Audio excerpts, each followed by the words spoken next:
pelita bagi kakiku, terang bagi jalanku.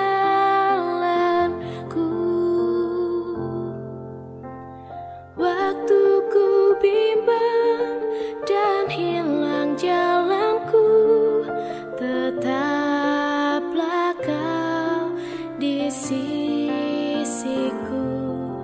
Dan takkan ku takut asal kau di dekatku, besertaku selamanya. Oh, firman-Mu pelita bagi kakiku, terang bagi jalanku. Yang kekasih, ada orang yang mempunyai pandangan bahwa Minggu Palmarum adalah perayaan yang sia-sia, merupakan perayaan yang tidak untuk dihayati karena tidak ada gunanya. Sekarang kita mengucapkan Hosana, mubaraklah Tuhan yang hadir, dengan mengibarkan palem, bunga-bunga, daun-daun hijau. Tapi beberapa hari kemudian kita menyatakan salibkanlah dia, bunuh dia. Nah, ini pergumulan yang sangat bertentangan, gitu. Jadi anggapannya itu enggak perlu. Padahal itu sebenarnya sesuatu hal yang perlu, yang sangat penting. Karena dengan ucapan Hosana mubaraklah Tuhan yang datang, yang menyucikan, yang menyelamatkan, berarti di situ ada suatu perjuangan.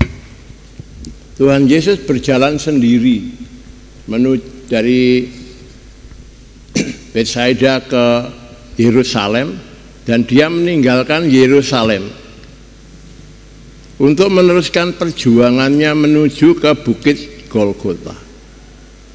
Itu perlu perjuangan. Jadi Tuhan Yesus itu di dalam hari ini benar-benar hadir sebagai Raja atau Mesias. Dengan ditemukan tadi itu ada keledai yang belum pernah ditunggangi orang, dia naik itu. Keledai itu adalah lambang daripada kekhususan, kekhasan untuk kehidupan yang ilahi. Maka dari itu Tuhan Yesus berjalan sendiri dari Taman Getsemane. Sebetulnya melibatkan murid-muridnya dari Taman Getsemane sampai dia ditangkap di Taman Getsemane. Tidak ada seorang pun yang ikut mendampingi dia. Sampai dia mengatakan, kalau boleh cawan ini menyimpang daripadaku, tetapi kehendakmu saja yang terjadi. Itu adalah pergumulan perjuangan. Untuk apa? Untuk memelihara kehidupan umat manusia. Umat manusia ini kehidupannya perlu dipelihara oleh Tuhan. Pemeliharaannya ialah ia harus siap terus-menerus berjalan menuju ke arah di mana Allah berkehendak. Dia harus disiksa, dia harus mengalami penderitaan dan kesengsaraan, sampai dia harus mati mencurahkan darahnya yang penghabisan. Ini adalah pergumulan-pergumulan yang perlu direnungkan oleh setiap kita orang percaya. Mengapa ada Palmarum, Minggu Palmarum? Minggu Palmarum adalah minggu yang mengingatkan bahwa itulah perjuangan yang dilakukan Tuhan Yesus. Dan dia tidak mau mundur. Sudah sampai di Yerusalem, ia keluar dari Yerusalem. Dia menyucikan bait suci dari kenajisan, supaya bait suci benar-benar kudus di hadapan Allah. Maka dari itu di dalam peristiwa ini bukan tidak penting, sangat penting untuk mendasari bahwa Tuhan Yesus sebelum meninggal itu benar-benar telah menggumulkan dengan kesucian dirinya. Permintaan kepada Tuhan sudah disampaikan, tapi kehendakmu saja yang terjadi. Perjuangannya habis-habisan, dan dia tidak mau mundur. Setelah itu kata salibkanlah dia ditangkap di Taman Getsemani. Malam itu dia diambil, dibawa ke pengadilan.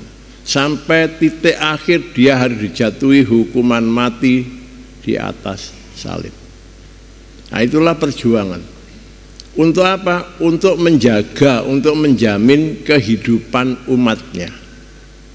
Berarti kehidupan kita sama-sama dengan contoh yang diberikan Tuhan Yesus. Hidup ini perlu diperjuangkan. Monggo kepada ibu dan bapak. Perjuangannya apa? Perjuangannya taat dan setia untuk mengetahui apa yang menjadi kehendak Tuhan, yang sudah tertulis di dalam Alkitab. Alkitab yang kita punya sudah mengungkapkan semua rahasia yang Tuhan lakukan. Tapi kenapa sekarang banyak orang Kristen yang merasa kecewa dengan kekristenannya? Tidak melihat bahwa dirinya itu ada sesuatu kenajisan. Kita ini najis sekali di hadapan Tuhan. Pada saat ini Tuhan ingin menyucikan bait Allah ini, supaya kita tidak undur dari perjuangan kehidupan untuk terus menjaga hidup ini dengan suci dan kudus sampai titik darah yang terakhir.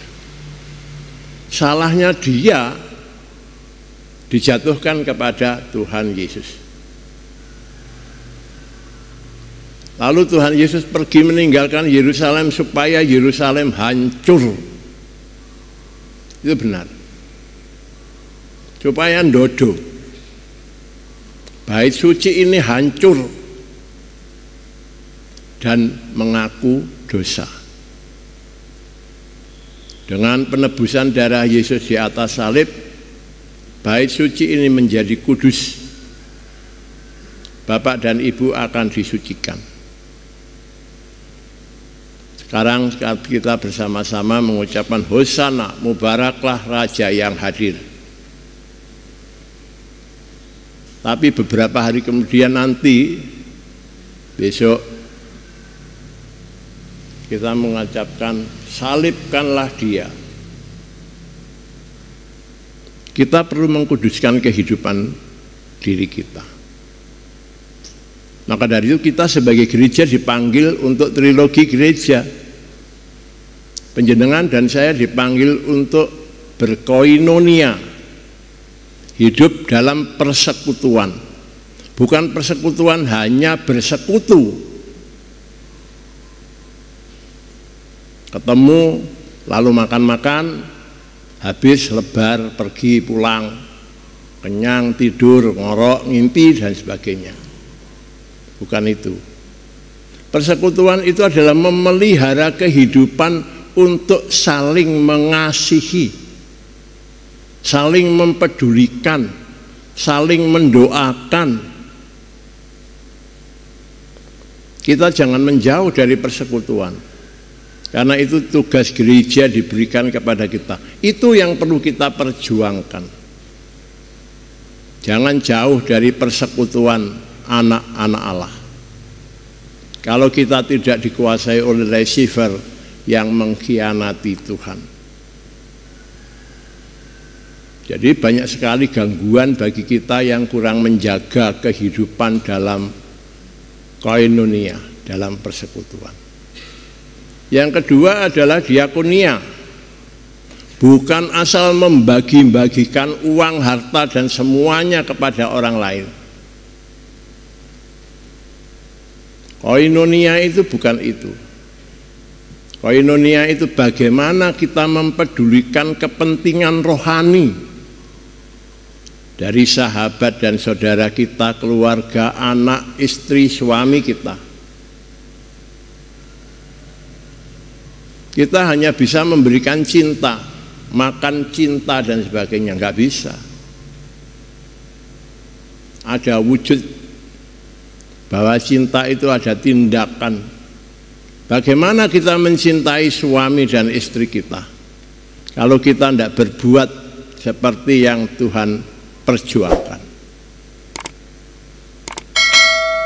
Iya kan, Bapak dan Ibu kan lucunya kalau sudah tua seperti saya dan istri saya tinggal berdua. Kadang-kadang istri saya juga mengeluh, "Kowe iki isane dilayani gak iso mlaku dhewe ngene nyapu gak iso ngene gak iso." Itu sering kali terjadi.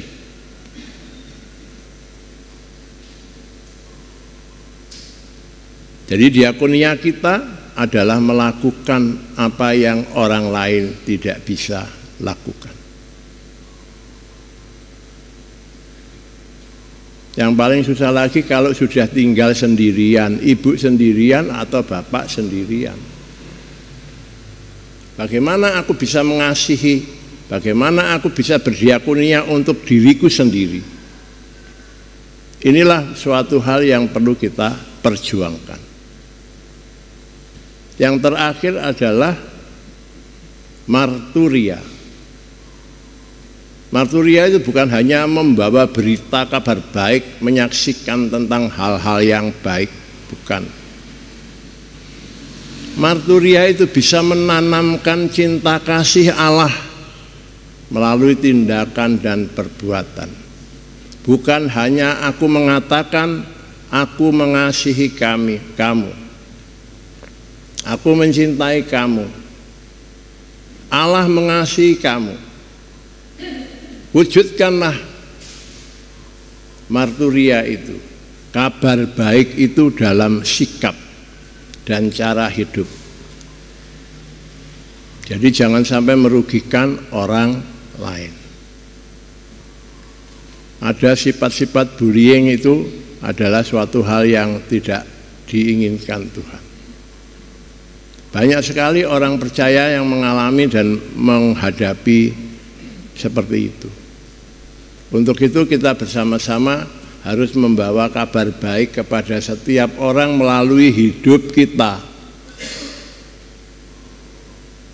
Bukan kita berfoya-foya membagi harta kita, tapi sikap cara hidup kita membawa damai sejahtera bagi orang lain. Bagaimana kita menghampiri orang susah, bagaimana kita menghampiri orang yang sedang menderita, bagaimana kita menghampiri orang yang tidak punya pengharapan. Inilah tugas kita sebagai gereja Tuhan. Jadi monggo kepada Bapak dan Ibu pada Minggu Palmarum ini kita benar-benar dapat mengibarkan daun-daun hijau yang menyegarkan itu untuk membawa pemulihan, pemeliharaan kehidupan kita bersama. Supaya hijau seperti daun palem.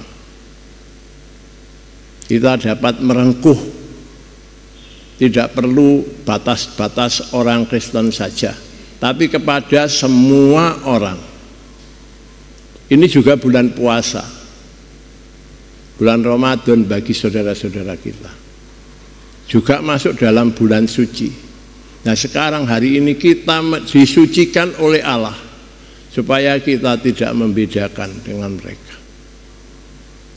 Kita sama dengan mereka karena perjuangan Tuhan Yesus bukan untuk orang percaya saja atau orang Yahudi, orang Kristen saja, tapi perjuangan Tuhan Yesus untuk merubah dunia menjadi penuh damai sejahtera. Monggo pada Minggu Palmarum ini kita bersama-sama mengucapkan Hosana. Berbahagialah Raja yang hadir dengan mengibarkan kedamaian, daun-daun hijau. 3 hari lagi Ibu dan Bapak akan mengatakan salibkan dia, bunuh dia. Itu yang terjadi dalam kehidupan nyata. Monggo nggih, jadi kepada Ibu dan Bapak ada kesempatan kita jumpa lagi pada Kamis Putih besok hari Kamis. Kamis Putih di situ adalah pergumulan yang Tuhan jalankan karena Tuhan tidak mau mundur selangkah pun dari ketetapan Tuhan. Kita pun juga nanti Kamis Putih akan berkumpul dan melanjutkan pergumulan ini sampai malam hari Tuhan akan tertangkap dengan dijual melalui ciuman pengkhianat Yudas Iskariot. Kita ketemu lagi nggih benjing Kemis dan kita bersama-sama merenungkan, mempersiapkan diri bagaimana Tuhan Yesus akan menerima pengadilan yang terakhir. Tuhan memberkati, selamat Minggu Palmarum, Ibu dan Bapak, supaya menjaga kehidupan, merawat kehidupan bersama dengan Tuhan. Berarti di situ ada niatan untuk selalu berjalan di dalam kebenaran Allah sendiri. Kalau kita banyak salah, apa yang kita lakukan? Kita memohon kepada Tuhan, jamahlah kami Tuhan, supaya kami benar-benar Tuhan kuduskan dan sucikan. Karena apa? Kehidupan kita sering menjadi pengkhianat seperti Yudas Iskariot. Katanya cinta kepada Tuhan, tapi cinta kepada Tuhan ia menggadaikan Tuhan Yesus dengan 30 dinar. Karena apa? Supaya Tuhan bertindak, menunjukkan kekuatan dan kekuasaan ilahinya. Tapi Tuhan Yesus tidak bergeming. Perjuanganku belum selesai. Aku harus rampungkan sampai titik darah yang terakhir. Kita pun juga begitu, Bapak dan Ibu. Perjuangan hidup kita belum selesai. Bersama Tuhan ini belum selesai. Mari kita selesaikan. Bersama Tuhan kita pasti menang. Tuhan menyertai Bapak dan Ibu. Dan Kamis Putih kita akan menerima penyucian sehingga kita siap untuk bersama Yesus menjalani penderitaan. Amin. Firman-Mu pelita bagi kakiku.